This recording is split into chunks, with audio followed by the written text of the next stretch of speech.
everybody, it's Alicia, your Afro Tamer, and welcome back to my channel. If you have not been here before or follow me on any social media platforms, my name is Alicia. I'm a licensed cosmetologist in Orlando, Florida, who specializes in locks, and this is my YouTube channel. So we're back with video number 3, and this client is going to be doing a half up, half down because she's going to be installing her very own quick weave in the back. And I wanted to show you guys how I achieved the perfect lock braid down. My client received 2 shampoos already. She has shown me the style that she is going for. So I've already blow dried half her hair, so it's 50% dry. And here I am sectioning off where we're going to stop the single barrels. Coincidentally, she has the perfect part for a style like this, so I don't have to overcompensate with trying to make it look even whatsoever. So I'm going to go ahead and separate what I'm not going to be working with, which is her front barreled area. I'm going to separate these ponytails with a rubber band versus clips so I don't create any unnecessary tension. And then I'm going to clip away any loose hair with my single duckbill clips. So when I start this braid down, there's no extra hair anywhere that can cause any snagging or any type of discomfort. Initially, when I was looking at her hair, I was going to do 4 braids going back, but when I was analyzing her locks, they're pretty small, and I felt like if I did 4 braids, like collecting them together would have made them look bulky, if that makes sense. So I decided to give her 5. And since I'm down to my last 2 rows, I am here dividing the hair to make sure each braid has the same amount. So I'm going row by row and counting to make sure, again, each braid has the same amount of locks, so it's less bulky. I know y'all done seen them videos of people when they do those lock protective styles with weave, and it looks so bulky and so chunky in the back, and it's not cute. So they only take pictures from the front, and I'm not trying to have my girl looking crazy for her birthday, okay? So this is definitely where you guys have to put on your thinking cap and think about the future. What would you want your hair to look like if this was you? And for me, I don't want no bulky locks in the back, okay? So I'm clipping it away so you guys can see exactly what I'm doing. I applied it my lock and braid on each side of where the braid is going to be. And there's something super important about doing a style like this: tension. I don't want to create any of it, but I do want to give her longevity. For this very back row along the nape area, I'm going to twist that lock upside down instead of downward so there's no pulling. Making sure that I pull the little baby hairs right along her nape away from that retwist so there is no pulling once she puts that cap on, if that makes sense.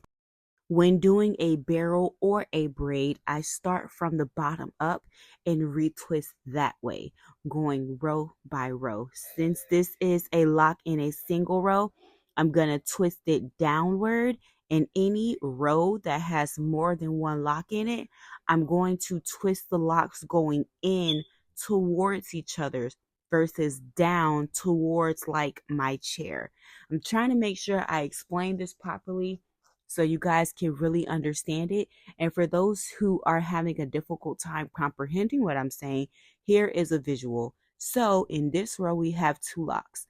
I move away what I do not need, split the lock into 2, and you see the middle area where the lock splits. I am twisting in towards that spot.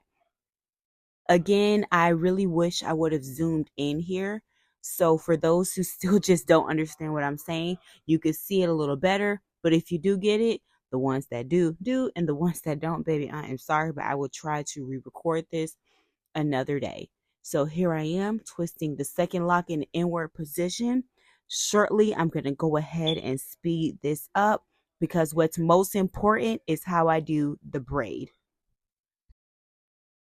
What I really love about myself as a stylist is that I can copy anything. When you show me a picture, more than likely I'm going to be able to do it. And if I can't get exactly that, baby, I'm going to get damn near close.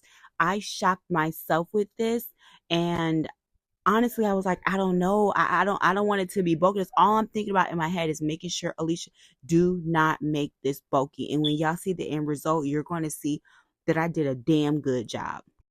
So now it's time for the braid, and you're going to do this braid as you would any type of braid, natural hair, loose hair, whatever.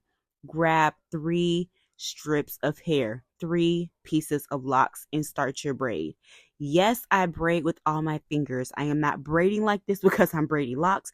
I naturally braid with every single one of my fingers. I feel like I need it. I don't know about y'all, but I need all my fingers, okay?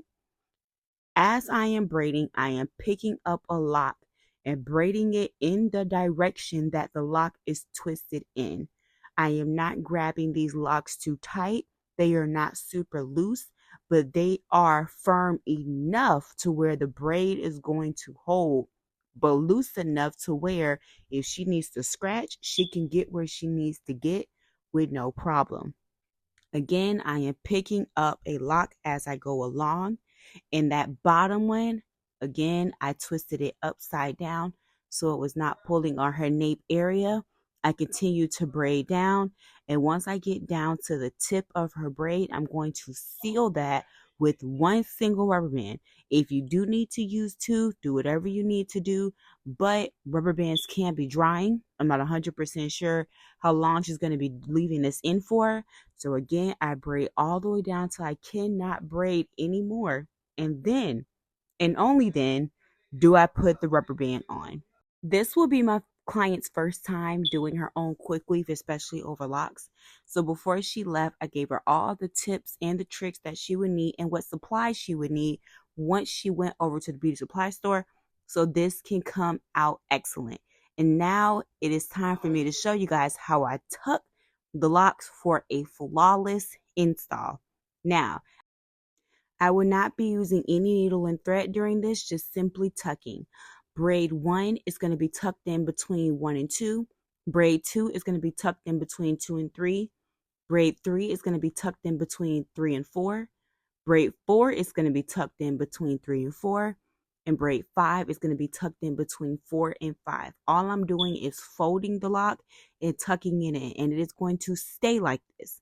And all she has to do is slide the cap on. For the front, we did some single barrels going back. She's going to be adding in some hair at the bottom, so it's a long Cuban twist. And ta-da, we're done. Thank you guys so much for watching. And if you haven't yet, please like, comment, and subscribe to my YouTube channel and follow me on all my social media platforms. Thank you for your engagement. Bye.